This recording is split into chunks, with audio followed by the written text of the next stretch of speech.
Hey, you know what's better than Perry noise? More Perry noises, and that's exactly what fractal noise is.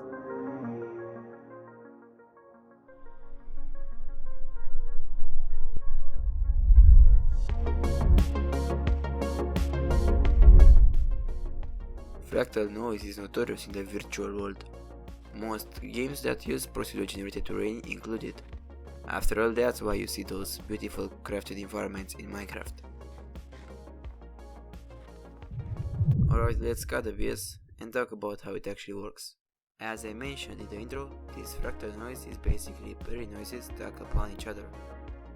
You can add as many Perry noises as you want, there is no limit. The number of layers you add is called octaves. Now, we want the layers to get less and less smoother. How fast that change is happening is determined by a multiplier called Lacuranity. The final step is adding all of those layers up. And Jesus Christ, what's going on over here? Okay, I guess there was another step in between. Now, as you've seen earlier, we can't add all of those layers up yet, since the top layer will just overwhelm the other ones.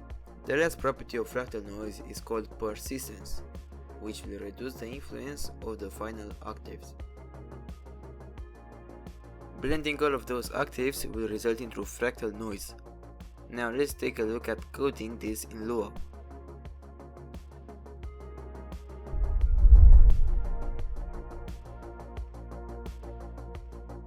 Let's start easy by setting up the value.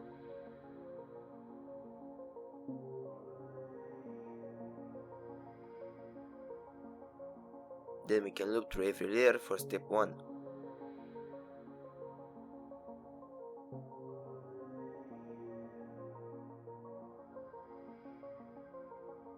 For step 2, we multiply A and B by Lacuranity to reduce the smoothness of the higher octaves.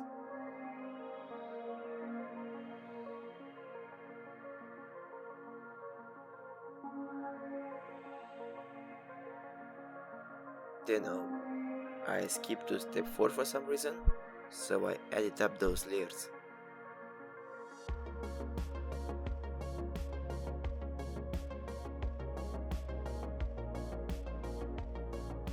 Then I remembered about step 3 and I multiplied the value by persistence, reducing the influence of the higher octaves. Running the code will result into this terrain, definitely much better than in part 3. Well, I will end this episode here. As always, if you have any questions, ask them in the comment section down below, and see you in the next video.